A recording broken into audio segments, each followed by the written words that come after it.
Bahujan Samaj party की मुखिया मायावती ने आज प्रेस कॉन्फ्रेंस करते हुए विपक्षी पार्टियों पर करारा हमला बोला है। उन्होंने कहा कि संसद में ये कांग्रेस और अन्य विपक्षी पार्टियां जनहित के मुद्दे न उठाकर संभल की घटना को मुद्दा बना रही हैं और इसका कारण यह है कि यह मुस्लिमों को रिझाने के लिए कर रही हैं। आप भी सुनिए बसपा सुप्रीमो की प्रेस कॉन्फ्रेंस जो उन्होंने मीडिया से कही है। और संसद में विपक्ष देश व यहाँ के जनहित के मुद्दे न उठाकर अपने राजनीतिक स्वार्थ में संभल में हुई हिंसा की आड़ में खासकर सपा व कांग्रेस पार्टी यहाँ मुस्लिम वोट को रिझाने में लगी है। बाकी मुद्दों से उनका कोई लेना देना नहीं है। इतना ही नहीं बल्कि ये पार्टियाँ मुस्लिम समाज को भी अर्थात तुर्क व नॉन तुर्क को भी वहाँ आपस में लड़ा रही हैं संभल में, जिससे मुस्लिम समाज को भी सतर्क रहना है। इससे भी ज़्यादा दुख की बात यह है कि जिनकी बदौलत से संसद में दलित वर्ग के सांसद पहुँचे हैं, मेंबर पार्लियामेंट पहुँचे हैं, वो भी अपनी अपनी पार्टियों के आकाओं को खुश करने के लिए दलित उत्पीड़न के मुद्दों पर अधिकांश चुप ही बैठे हैं। चाहे वो दलितों के उत्पीड़न का मामला अपने देश का हो या फिर बांग्लादेश का हो। तो वही दूसरी तरफ पड़ोसी देश बांग्लादेश में हिंदू जो बड़ी संख्या में जुर्म जाति के वहाँ शिकार हो रहे हैं, उसमें अधिकांश संख्या उन दलितों की है, उन वीकर सेक्शन के लोगों की है, कमजोर तबके के लोगों की है, खासकर दलितों की है, जिनकी भारत देश में बहुलता होते हुए भी बंटवारे में जबरन उनको बाबा साहब डॉक्टर भीमराव अंबेडकर को संविधान सभा में चुनकर भेजने की सजा के तौर पर पाकिस्तान को दे दिया गया था। इस प्रकार बाबा साहब डॉक्टर भीमराव अंबेडकर संविधान सभा में बंगाल के जिस जैसोर खुलना क्षेत्र से चुनकर आए, तो उसे हिंदू बाहुल्य क्षेत्र होने के बावजूद भी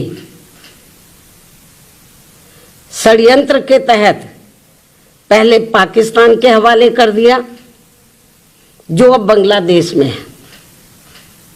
वो क्षेत्र अब बांग्लादेश में है और जिस क्षेत्र को पहले पाकिस्तान के हवाले कर दिया था, जो अब बांग्लादेश में है, तो हिंदुओं में भी अधिकांश संख्या वहाँ वीकर सेक्शन की थी, जिससे फिर बाबा साहब डॉक्टर भीमराव अंबेडकर वहाँ से इस्तीफा देकर भारत वापस आ गए बांग्लादेश से। और ये सब जातिवादी खेल कांग्रेस पार्टी का था। और अब जब वहाँ इनका शोषण हो रहा है, तो विपक्ष की ये मुख्य पार्टी इस पर चुप है, कांग्रेस पार्टी चुप है। और अब वह केवल मुस्लिम वोट के लिए संभल चिल्ला रही है। इस मामले में कांग्रेस, सपा व इनके समर्थक दल एक ही थाली के चट्टे बट्टे हैं। ऐसे में बीजेपी व उनके नेतृत्व में चल रही केंद्र की सरकार अपनी जिम्मेवारी को आगे बढ़ चढ़कर निभाए, ताकि शोषण का शिकार हो रहे दलित वर्ग के लोगों का वहाँ और ज़्यादा लोगों को वहाँ और ज़्यादा शिकार ना होना पड़े, जिनकी तादाद वहाँ बहुत ज़्यादा है। या फिर कांग्रेस की इस गलती का जो अब वहाँ दलितों को नुकसान उठाना पड़ रहा है, तो उन्हें वहाँ की सरकार से बातचीत करके भारत में वापस लाया जाए। इसके लिए हमारी पार्टी आपकी बहुत बहुत आभारी होगी।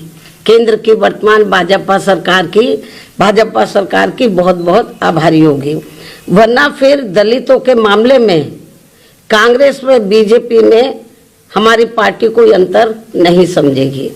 अर्थात दलितों के प्रति अपनी संकीर्ण जातिवादी मानसिकता के तहत बंटवारे के समय में जो कार्य उस समय कांग्रेस पार्टी ने गलत किए हैं तो उन्हें अब जरूर सुधारा जाए, जिसकी वजह से खासकर दलित वर्ग के लोग अब वहाँ बहुत ज़्यादा जुर्म जाति के शिकार हो रहे हैं।